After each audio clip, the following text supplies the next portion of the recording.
بسم اللہ الرحمن الرحیم۔ السلام علیکم ورحمۃ اللہ وبرکاتہ۔ اسلامیات جماعت ہشتم میں ہم نے باب اول اور باب دوم کے امپارٹنٹ پوائنٹس ٹیسٹ کی تیاری کے لیے پڑھے تھے۔ آج ہم باب سوم سیرت طیبہ صلی اللہ علیہ وسلم، دعوت و تبلیغ کا مفہوم۔ دعوت کی لغوی معنی بلانے اور تبلیغ کے معنی دوسروں تک پیغام پہنچانے کے۔ دعوت کا لغوی معنی کیا ہے؟ بلانا، اور تبلیغ کی معنی ہے دوسروں تک پیغام پہنچانا۔ یا ایھا الرسول بلغ ما انزل الیک من ربک، یہ سورۃ المائدہ آیت نمبر 67 میں ہے۔ فلعلک باخع نفسک، باخع نفسک کیا معنی ہے؟ ان کے پیچھے اپنی جان دے دیں گے، علی آثارہم، ان کے پیچھے، باخع نفسک اپنی جان دے دیں گے۔ اسفا افسوس کرتے ہوئے، اسف افسوس کو کہا جاتا ہے۔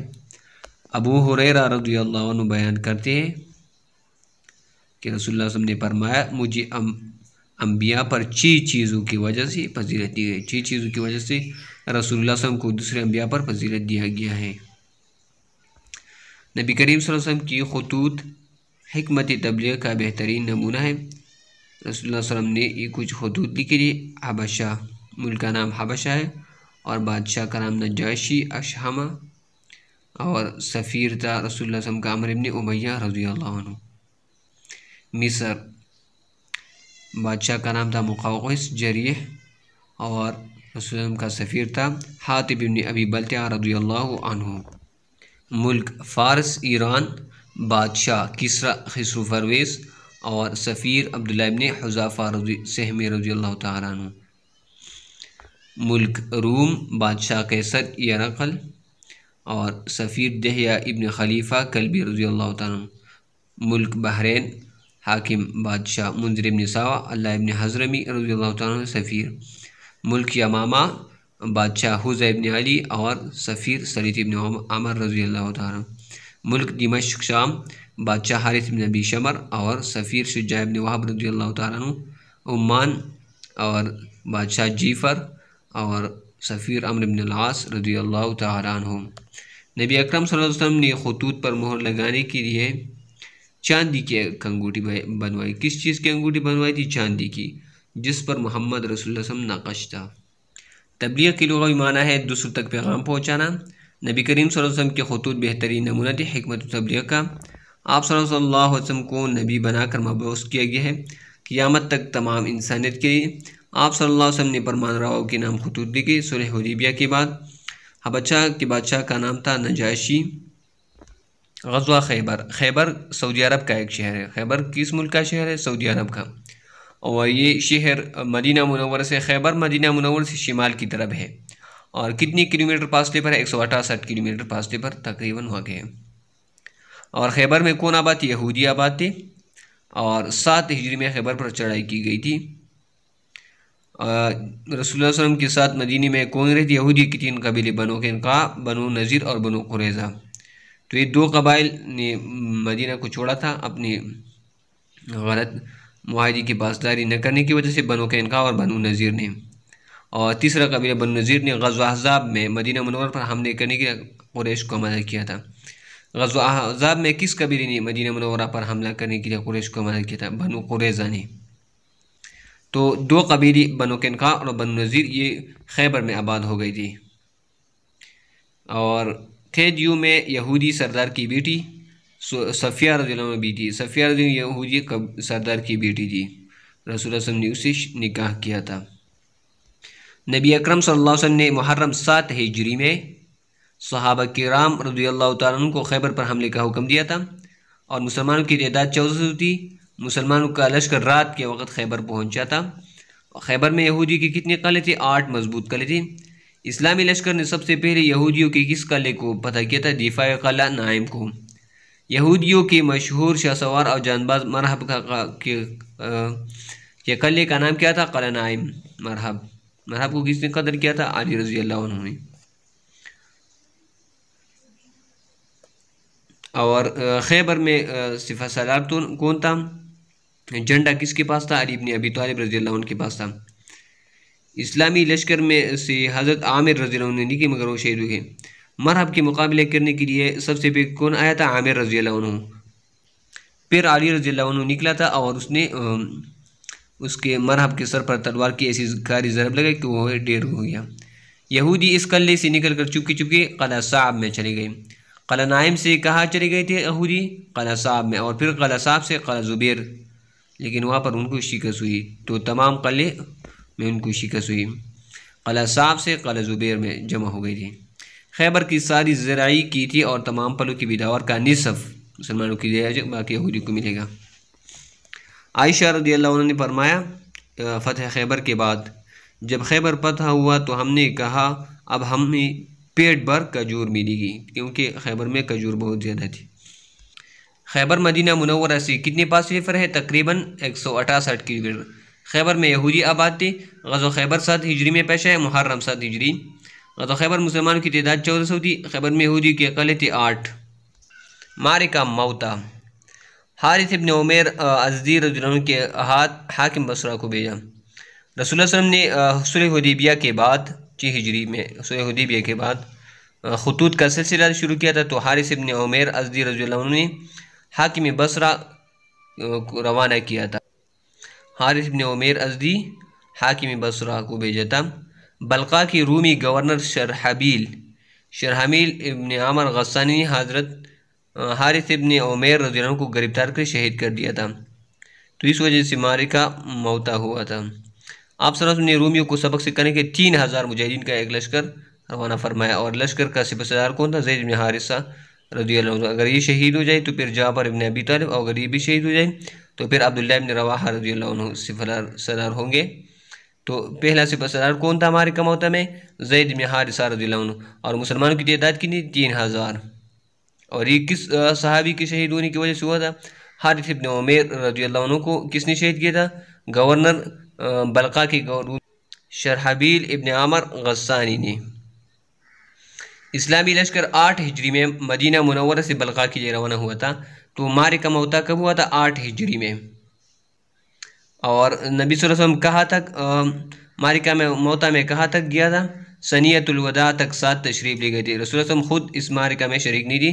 اسلامی لشکر نے شام کے علاقے معان میں پڑاؤ ڈالا تھا۔ معان کسر روم نے مقابلے کے لیے 2 لاکھ کا لشکر تیار کیا تھا۔ عبداللہ ابن رواحہ نے مجاہدین سے خطاب کیا تھا۔ معان میں مسلمانوں نے کتنے روز قیام؟ 2 روز قیام۔ پھر بلقا پہنچے اور یہی ان کا سامنا رومی فوج سے ہوا تھا۔ موتا کے مقام پر دونوں لشکر ایک دوسرے کے سامنے مقابل ہوئے اور لڑائی شروع ہوئی۔ موتا کے مقام پر یہ دونوں لشکر ایک دوسرے کے ساتھ مد مقابل ہوئی تھی۔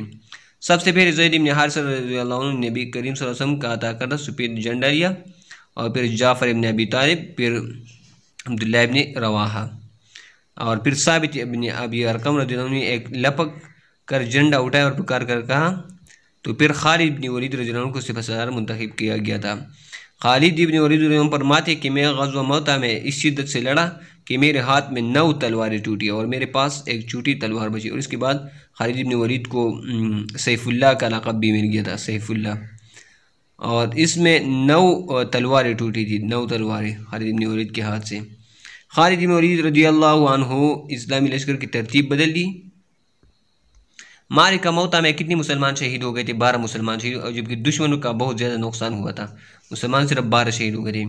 غزوہ موتا کے دن نبی اکرم صلی اللہ علیہ وسلم نے کسی کی اطلاع پہنچنے کے پہلے زید ابن حارثہ، جعفر ابن ابی طالب اور عبداللہ ابن رواحہ کی شہادت کی خبر صحابہ کو سنائی تھی، اور آخر میں اللہ تعالیٰ کی تلواروں میں سے ایک تلوار خالد بن ولید نے جھنڈا اٹھا لیا، اور اللہ تعالیٰ نے ان کے ہاتھ پر مسلمانوں کو فتح عنایت فرمائی۔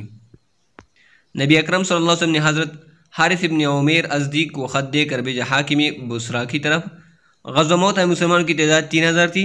غزوہ موتا میں رومی لشکر کی تعداد 2 لاکھ تھی۔ غزوہ موتا مسلمانوں کے سپہ سالار تھے زید بن حارثہ رضی اللہ تعالیٰ عنہ۔ غزوہ موتا 8 ہجری میں پیش آیا تھا۔ خصائص و شمائل سے مراد نبی کریم صلی اللہ علیہ وسلم کے اخلاق و اوصاف اور آپ صلی اللہ علیہ وسلم کا حلیہ مبارک ہے۔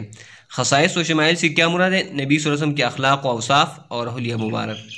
آپ صلی اللہ علیہ وسلم کا رنگ کیسا تھا؟ چمکتا ہوا، چہرہ تابناک تھا، آنکھیں سرمئی اور سیاہ سفید، پلکی لمبی تھی، ابرو باریک چمکدار تھے، گنے سیاہ بال تھے اور لمبی گردن تھے۔ آپ صلی اللہ علیہ وسلم کی خوبصورتی جھلکتی تھی۔ آپ صلی اللہ علیہ وسلم کا قد درمیانہ تھا اور چہرہ کسی قدر گول تھا۔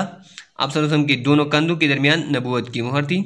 جو شخص پہلی بار اور اچانک آپ صلی اللہ علیہ وسلم کو دیکھتا تو مرعوب ہو جاتا۔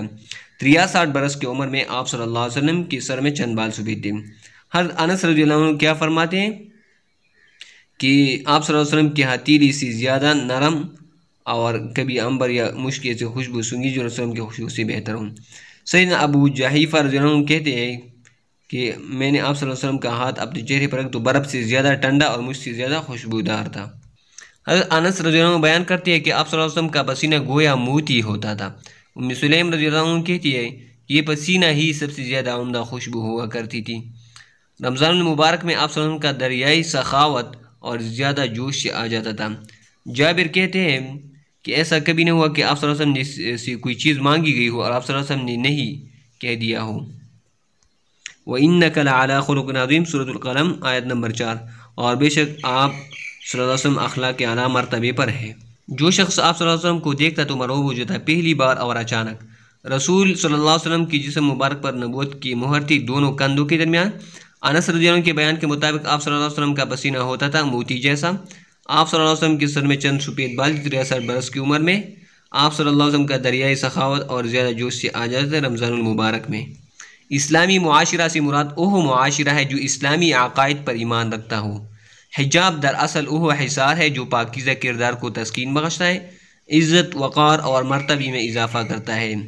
پردے کا ابتدائی حکم سورۃ الاحزاب میں دیا گیا ہے۔ یا ایھا الذین آمنوا لا تدخلوا بیوت النبی الا ان یؤذن لکم۔ پردے کے ان ابتدائی احکام کے بعد سورۃ النور میں بہت تفصیل کے ساتھ اس کی تکمیلی احکام اور اصول بیان کیے ہیں۔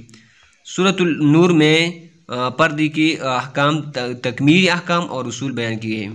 یغضضن کے معنی ہے نیچے رکھے، بعولتہن بعولت اپنے شوہر، اور بخمورہن اوڑھیاں بخمورہن، او التابعین غیر اولی الاربۃ من الرجال، مردوں میں سے ان خدمتگاروں کی جو جنسی خواہش نہیں رکھتے۔ رشتہ دار دو طرح کے ہوتے ہیں، ایک محرم رشتہ دار اور ایک نامحرم رشتہ دار۔ جس حلقے میں ایک عورت اپنی پوری زینت کے ساتھ آزادی سے رہ سکتی ہے عورت کے محرم رشتہ دار کہلاتے ہیں۔ غض بصر سے مراد ہے نظریں نیچے رکھنا۔ رسول اللہ صلی اللہ علیہ وسلم نے فرمایا اللہ تعالیٰ فرماتا ہے نگاہ ابلیس کی زہریلی تیروں میں سے ایک ہے، زیادہ سے زیادہ 3 مرتبہ اجازت لیں۔